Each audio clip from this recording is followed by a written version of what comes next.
It's good to brew, baby. What is up, YouTube? It's your boy, Millsy. Back to Hometown Commander, back for another episode of Millsy Brews, the show where I take my first pass at the Commander in front of us on a budget on my quest out brew the magic world. You know the motto, baby. It's ABB, always be brewing, as we're back to do today. The deck list is going to be down in the description for you below. So as I'd really appreciate if you could interact with the video, like, comment, subscribe, do all that YouTube stuff. I'd appreciate it. But today, we're finally getting to probably one of the most popular and most well looked forward to legendary cards of Final Fantasy in Sephiroth, Fabled Soldier. A mono black 3-mana 3/3 human avatar soldier that says whenever Sephiroth enters or attacks, we can sack a creature. If we do, we draw a card. And then whenever another creature dies, target opponent loses a life and we gain a life. And then if it's the fourth time this ability is resolved this turn, we transform Sephiroth. And when we transform Sephiroth, Sephiroth comes in as Sephiroth One-Winged Angel, a 5/5 with flying. It says as it comes in as Sephiroth, we get an emblem that says whenever a creature dies, target opponent loses a life and we gain a life. So we get an emblem with this Aristocrat ability, which is pretty cool.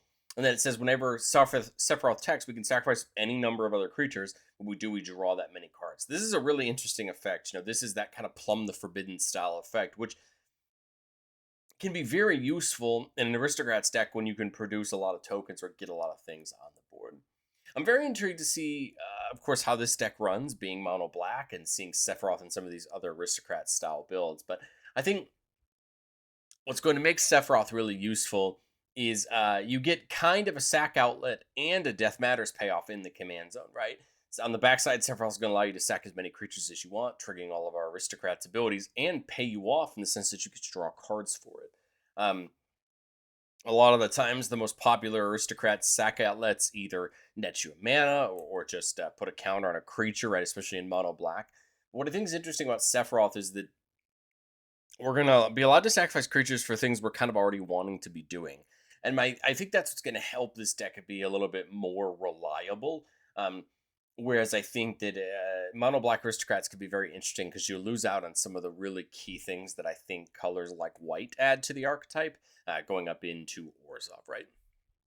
Skull the deck, make creatures that we can sacrifice the creatures, pay off them dying, and try to net as much value and damage to our opponents as we can. I want to say a quick thank you to my channel member. Thank you so much for supporting the channel. If you're interested in seeing all the videos just a teeny bit early, check it out down below. But all right, well, how do we make things to sacrifice? Well, there's a lot of ways to approach this as an idea. You have classic pieces like Gravecrawler, which as long as we control a zombie, we can recast from our graveyard and can lead to loops of it getting sacrificed and coming back. Jadar, as long as we control no creatures with Decayed, we get a black zombie token with Decayed at the beginning of our end step, making sure we have one on the next turn. Ophiomancer says at the beginning of our turn, we don't have any snakes, we make a snake with Death Touch. The hope here is that both of these are just going to net us a token, right, every turn. Same thing with something like Bitter Blossom, making us a fairy at the start of each of our turns. Black Market Connections can make us some mana or draw us a cards or make us that 3/2 token with Changeling. Crowded Crypt's an interesting idea for a card. It's a mana rock. It comes down for 3, taps for a black. Whenever a creature we control dies, we put a counter on it, and then for 6 mana we can sack it and just make a zombie for each counter on it. It's a very interesting ability, and depending on how long we can get it to sit around, we could set it up and get a bunch of value off of it on the back end.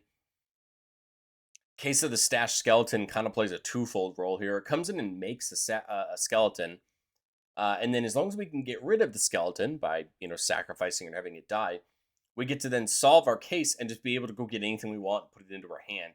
I like this because it kind of makes a token, it makes a piece of fodder for us, and it allows us to go search for one of our key, Aristocrats pieces we may need. And then Dreadhorde Evasion amasses us 1 at the start of every upkeep, so if we don't have a zombie army, if we don't have an army, we will make a 0/0 zombie army and put a counter on it, but if we already have one, we'll put a counter on it. So either we're going to grow our zombie army, or we're just going to get a new one every upkeep that we can then use to sacrifice, right, and have for it. There's a lot of other ways to make tokens of these colors, but just trying to show you that you want these ways to either make recurable tokens or make a large amount of tokens at once that we can use to sacrifice. Well, the question is, how can we sacrifice them? We talked about Plumb the Forbidden over there on the right being Sephiroth's backside's ability. We have things like Deadly Dispute that just allows us to sack a creature to draw 2 and make a treasure. These are great abilities because although it may only be 1 creature at the time, just like Sephiroth's backside, at least it still nets us value. It draws us cards. It gives us things that's pushing our deck process along. Carrion Feeder has an ability to sack a creature instant speed to put a counter on it. This is a really nice ability, allowing it to grow bigger and potentially just sack a bunch of creatures at instant speed. Let's say we're going to get board wiped or something like that's going to happen. These are the kind of sack outlets that can make all of our damage happen at instant speed, just in case. We're playing a pair of the altars in Ashnod's Altar and Phyrexian Altar. Ashnod's Altar is going to net us double colorless when we sack a creature. Phyrexian Altar is going to add us a mana of any color. It's the key one if we want to start going towards the Gravecrawler loops of dying and coming back. But both are very useful to sacrifice our creatures for mana. Attrition lets us pay a black and sack a creature to destroy target non-black creature. I really like the look of this card, especially if your opponents aren't playing black, right? Allowing us to trade our creatures for getting some creatures to die.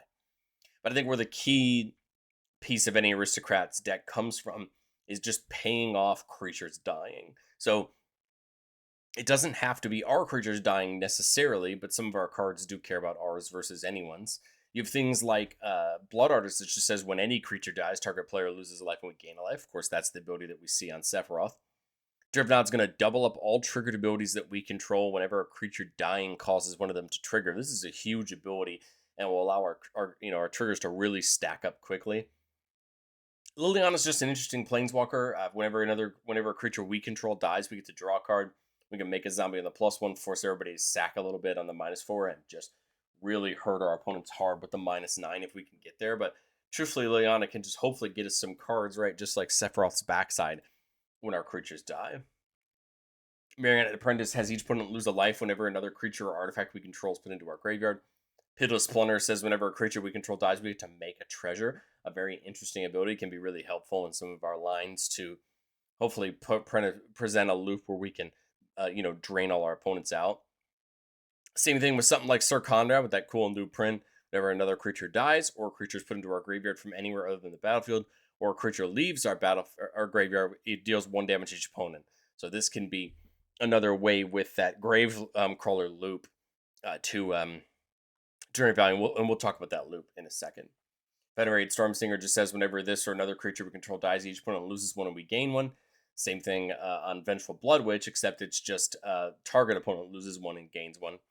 And we gain 1. Obviously, we want the ones that say each opponent, like Zulaport Cutthroat, but we don't have access to a large number of those, and I think we still want to get as many of these down at one time, meaning we will accept target player, because again, it's still at the point, if we have a creature die and, an opponent's losing 3 and everybody else is losing 2 and we're gaining 2, it's still a very useful, right, a swing in life totals as we're building these combos and putting them together.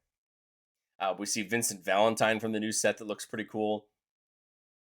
Getting counters on it whenever a creature opponent controls dies, and when it attacks, we can flip it over into a pretty cool creature. We have ways in the deck to destroy our opponent's creatures, do things like that. So Vincent should be able to grow and become a threat for us. The Masamoon's really interesting.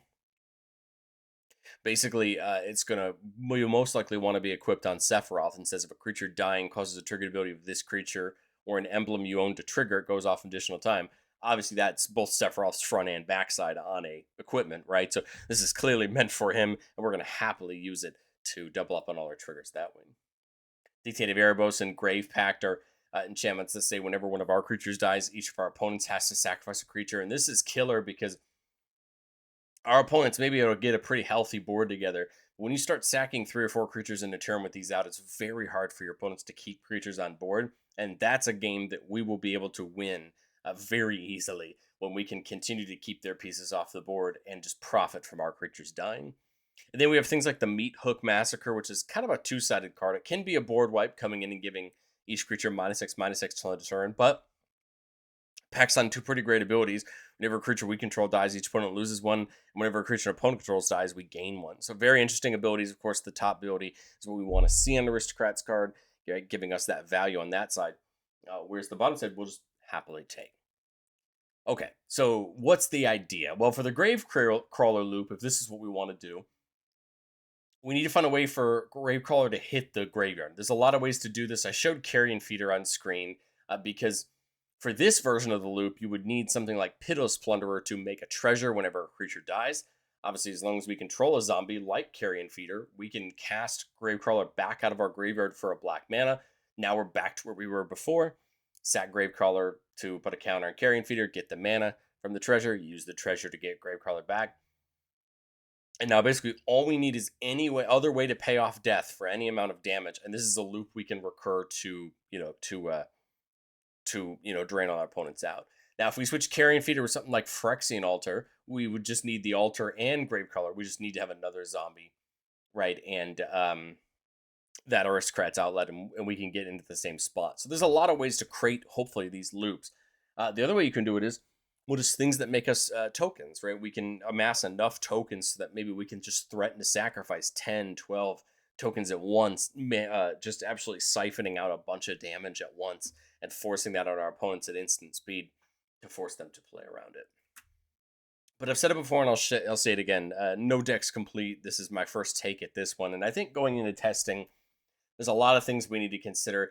Do we have enough ways to make tokens? I thought with something like Endrick Sar, this is very out of the normal commander, but a very interesting card here. It says whenever you cast a creature, you make that many Thrall creature tokens, where X is that spell's mana value. And as soon as you get to 7 or more Thralls, you have to get rid of Endrick Sar. But we could sacrifice those Thralls, with some of our outlets for death triggers. I think it's just interesting. It's going to make us a ton of Thralls, hopefully, and would allow us to make tokens. I just couldn't find a spot for him. Mirkwood Bats is a pretty obvious example of Aristocrats payoff that just pays off creatures dying. But again, I kind of wanted to see do we have enough of those abilities, and if we need another one, I think Mirkwood makes a ton of sense. And then Tevich Zod is just another way to make tokens, these Thrall tokens. So again, this kind of shows off we either need more ways to make tokens or we need more death triggers, right? As we test out and see where our deck runs. But let's do what we love to do the most on the channel and get into our playtest. Remember, the goal of playtest on our channel is not to find magical Christmas land. It's not to show off all our best plays, but it's getting some gameplay scenarios and kind of understand what hands we're looking to keep and how we're going to set up our game plan. Here, we're only got a 2-lander. Remember, Sephiroth is 3, but we do have multiple 2-mana plays. Bloodghast, which can keep coming back as long as lands come in. Dreadhorde Invasion, Infernal Gas, some removal. We got Black Market Connections and Ophiumancer at 3 mana, so we've got a lot of great plays. We just need, ideally, 1 or 2 more mana. Hopefully, we can really start stacking up our board. So turn 1 with there, we see a Swamp, which is great. I think here in turn 2, we want to see something like the Dreadhorde Invasion. So Skull Clamp's a really interesting card. You equip it to a creature, and that creature gets +1/-1. And if that creature dies, you draw 2 cards. So, of course, if you attach this to a 1/1, it would die and allow us to get some big value. So, of course, we're going to get that zombie army token this turn. We could get Clamped Out and Clamp It. If we want to, we could get Sephiroth in and just, I think that's my plan. Sack the zombie army to draw a card, right? Because we draw a card when we sack that creature, and now somebody loses 1 and we gain 1. Again, we're just trying to set up this right for a future turn. Turn 4, we get another one of those zombie armies. So now we need to think about if we really want to flip Sephiroth over, right? We need to get 4 of those triggers in 1 turn. I'd kind of think maybe the Clamp plus Ophiumancer here. With the Snake we're going to get next turn, that's 2 creatures, right? So we could potentially start working our way up that way and trying to get to 4 to get it flipped over. Note that it's not our creature that needs to die. It's an opponent. It can be anyone's creature. So this turn, we could look at something like Plague Crafter. This is when it comes in, each player sacrifices a creature or planeswalker, each who can't discards a card. Well, all right, this could be enough, right? If everybody had a creature to sacrifice, this is going to flip Sephiroth over, and why some of these creatures could be really good. If I'm going to do this, I think I would just attach the Skull Clamp and then do it, just to draw me the 2 cards when my zombie army dies, right? And then hopefully now Sephiroth is going to flip over, right? Because we paid off its ability into its backside. Remember, when it transforms, we get that emblem. So now we've got the emblem ready to go. And now we're good to go. Right? We had that snake still. Remember, that snake is still there as well that we made this turn. I guess there is the argument to kill the snake over the zombie army now that I think about it, because, right, the snake we're going to get back on the next turn. So let's say we would have done that instead. Now this next turn, we get the army to grow. Play the Soul Ring. I mean, we can go for the Grave Pact, just sack the 2 tokens, right? The army and the snake when Sephiroth attacks and force some sacrifice on our opponents as we draw some cards, right? There's a lot of options. You could even sack the Plague Crafter too, just to draw 3 cards, right, and really force them on our opponents. And so I think now really all we're looking for is some more ways to keep producing things that we can sacrifice, right, and really utilize them for our good, right, forcing some bad upon our opponents. Now, the Freemancer and the Dreadhorde Invasion are going to give us 2 every turn, which is great. Of course, we might need either a couple more tokens or another Aristocrats payoff outlet to have the game probably close out. But what I think is interesting to remember is that an emblem is not legendary. So if someone were to remove Sephiroth at this point and we replayed Sephiroth and flipped him back over, we would get another emblem, thus stacking it up. So technically, we could also sacrifice Sephiroth if we wanted to and go down that route. I don't see that being very beneficial this game, but you never know. I mean, maybe there's a world where we sack him to something, an altar or something to get a mana and bring it back down and try to flip him again, to stack up these emblems as an option to kind of work towards our win con. But I think we kind of got to see, to some extent, how to set up. We just need to assemble, right, some more of those pieces. So let's get into playtest number 2 here. Keeping a 3-lander with Soul Rings, so lots of mana, Flare Malice to force everybody to sack a creature. Works great with Sephiroth to flip it over. Overkill for some removal, and then that Storm Singer for an Aristocrats payoff. So got an interesting start here, right, to start getting some value. We can get Bitter Blossom down. My thought is just start getting our fairies, right, so that we eventually have enough to start sacrificing. So now we're at 5 mana. Again, I don't mind the idea of getting Sephiroth down, but let's get Stormsinger. Remember, it can start making those warriors that automatically die, so that could be potentially another creature that could die, right? I'm not playing the Witch's Cottage here because it does give us an option to put a creature from our graveyard back on top of our library in case something dies. I see 6 here. I'm thinking like Sephiroth, War, and Soul Trader. So War and Soul Trader says you could sack a creature to just make a treasure, but we pay a life to do it. It could be more useful on a future turn to start making treasure tokens out of our creatures. But when Sephiroth comes in, we'll just kill the fairy rogue that came in this turn to draw the card. If Stormsinger attacks, that will also trigger Stormsinger, right? And Sephiroth's bound ability, having somebody lose some life, and then Stormsinger having everybody lose life. Stormsinger can attack, make that 1/1 warrior, and that warrior is going to either die in combat or at the end step. Again, triggering it to go off again. That would have been 2 this turn. But now, I mean, we have Drivnod, which is going to double these up. Right? That's 5. I'm trying to think, do I have enough creatures to die this turn? It's just 1, 2, 3, right? 3 with the warrior that I make with Stormsinger. So we don't have oh my gosh, I just realized that it's not it's not 4th creature die, it's 4th time it triggers. This is perfect with Drivnod, right? Because now I can sack one of these into War and Soul Trader. This is gonna go off twice, so will this. But just these 2 fairies, right, would trigger Sephiroth and flip it over. So that's great. I mean, we might as well get the treasures out of them with Sephiroth to turn him over and get the emblem. So now we've got, the emblem and a couple treasures laying around.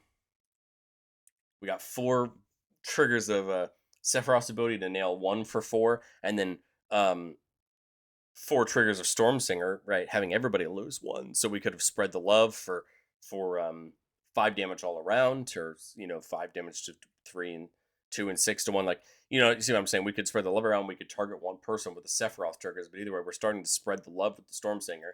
And now we're really starting to build a nice board state. Right. The only downside is we would love another way to make some more creatures, because at the moment, right, it's just the Rogue and the Mobilize. Here we have a Deadly Dispute, which could help us draw some cards, right? But now when Sephiroth attacks, right, it's drawing us cards. right? Because remember, the Stormsinger with mobilized trigger could go off first. Then we could sacrifice the rogue and the warrior, right, to draw 2. That would go off again 4 times for the Stormsinger, right, and then 4 times for the emblem, right, and then we drew 2 cards. We drew 2 lands, but I think again you can start to see this structure coming together. Using Sephiroth to sacrifice to draw those cards, getting more pieces down, keep getting things down. We have removal, right? We have ways to draw more cards. We haven't seen any straight up combos just quite yet, but I think that's fine, and I think that's also where this deck could get higher up in the power level. Is committing to more of the combos that exist in Aristocrats and our colors. But let's go through one more time. Here we're looking at a 2-lander with an Arcane Signet and the Jet Medallion, so we'll have plenty of mana over the course of a turn or two. There's the Stormsinger again. We see Dread Return, a way to get creatures back in case they die, and then Dark Ritual for a little bit of a blitz of mana. So, I mean, there's the world where you Dark Ritual for like Arcane Signet plus Jet Medallion, right? 2 into there, and then 1/2 for the Jet Medallion. That could be an easy turn 1 play, right? Just allowing us to jet forward on some mana, so that turn 2 here, we could Sephiroth. We could also just get the Stormsinger down, right? Get it access to start getting things. Here we're playing Turgrid, just to see if we have things that are forcing our opponents to sack or whatever. Let's see. So if I do Sephiroth, I don't have to sacrifice. But if I wait till after combat and that warrior lives, then I get the auto sacrifice with Sephiroth to draw cards. So I think it would come down to what the board's like. If it's all gummed up, I think I'm just gonna play Sephiroth and move on.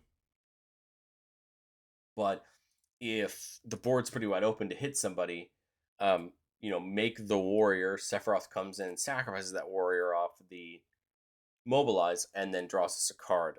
And then now as we come to this turn, Bastion's great, another Aristocrats payoff. We also have Deadly Dispute, which can even sack that warrior if we wanted to draw us a couple cards. Go to combat, attack with both. I'd probably Deadly Dispute the warrior just to get the extra cards. Right? You never know when those can come in handy and hit us into the land, which is great. Village Rites can sack a creature to draw 2 cards, right? We got the trigger there. We got the Sephiroth trigger and the Stormsinger trigger. So we got lots of death there on just 1 warrior dying. So we come to our next turn. Plutterer makes a ton of sense because now that warrior dying is going to make us a treasure as well, allowing us to net some more mana. Zodiark's pretty fun. Can grow as we're sacrificing our creatures. Pawn of Unlog's great, but it only really cares about a non-token creature dying to make us those tokens. So we're not there quite yet. I think I like the Plunderer. I just realized that the Bastion makes a human token when it comes in. So I guess we can just do it this combat. Sack it and the warrior. Or sack it on attack with Sephiroth to draw a card. And then the warrior, right, either dies in combat or it dies at the end of turn, right? Just netting us a couple more treasures. And some more triggers, right, all around. Only 2 that turn with Sephiroth. But, you could get something like the Skull Clamp in. Again, just building more value for us. And there's the Plaguecrafter. Could definitely turn over, right? That could be the thing that could turn over, right, Sephiroth this turn. And Plaguecrafter is great at it, especially if everybody has a creature. We could even sacrifice the Plaguecrafter, right? Because everyone just has to. And again, I think we're in a decent spot. It just comes down to, again, weaving these tools together. I think if anything, we want to flip Sephiroth over because it's just going to help us.